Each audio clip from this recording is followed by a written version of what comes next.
Despite lagging some 30 points behind President Joe Biden in the latest polls, independent candidate Robert F. Kennedy Jr. convened national media on Wednesday to make an audacious claim: it's Biden who should drop out of the race to stop former President Donald Trump from reclaiming the White House. "We only have one chance to beat Donald Trump, and we need a nominee who can get the job done. And that would be me," Kennedy said during a 30-minute presentation on campaign polling at a rented venue in downtown Brooklyn. Kennedy then called on Biden to take a no-spoiler pledge and withdraw from the race if he were to perform worse than Kennedy in a head-to-head matchup with Trump in a 30,000-plus person poll in mid-October.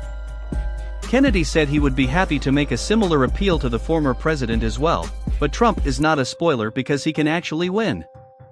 The presentation seemed aimed at responding to attacks from both parties about his ability to swing the general election. Kennedy has undergone a barrage from Trump in particular in recent days, with the former president saying on social media that supporting Kennedy amounted to a wasted vote. Democrats have not been shy about their critiques of Kennedy either, standing up an operation with veteran campaign strategists to combat third-party threats like Kennedy.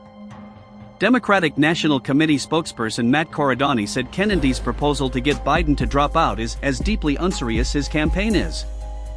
Kennedy and his campaign manager Amaryllis Fox Kennedy presented a poll from John Zogby Strategies, a firm that has worked with both the campaign and a Kennedy-aligned super PAC, as evidence for why he should remain in the race instead of Biden.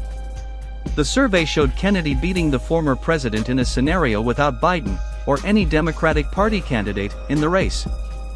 Is there any scenario in which President Trump participates in the election and doesn't win it? Yes, there is exactly one.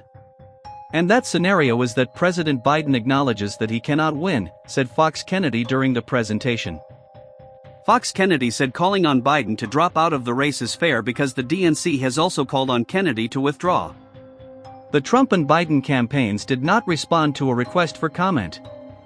Any hypothetical decision to drop out in October would be far too late to affect the election results. Mail and early voting begins in some states as early as September and would likely split the Democratic vote.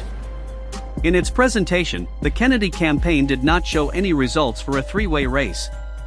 Against Biden and Trump, Kennedy draws about 11% support in national polls, according to a Real Clear Politics polling average, far short of what would be needed to win any electoral college votes. But for the Kennedy volunteers at the press conference, the polling presentation was well received and provided welcome new talking points.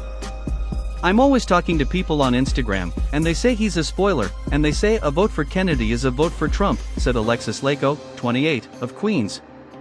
"I'm excited. I'm going to definitely use this." About 12 volunteers canvassed ahead of the event and gathered 500 signatures, said Will Boothby, the Kennedy campaign's Northeast Regional Director. The campaign is aiming to gather about double the 45,000 signatures needed to get Kennedy's name on the ballot in New York and is getting thousands every day, he said. Boothby added that much of the support on Kennedy's petitions comes from younger voters, who expressed concern about issues like student loan debt and affordable housing, followed by support from older veterans around the Empire State. The campaign did not share how many signatures it currently has in New York, which has one of the highest signature thresholds to get on the November ballot. Kennedy's ability to gather those signatures and fight off legal challenges to his candidacy from both parties will determine how much of a factor in the November election. "People who believe that I am spoiling at this point for President Biden," Kennedy said, "need to look at data.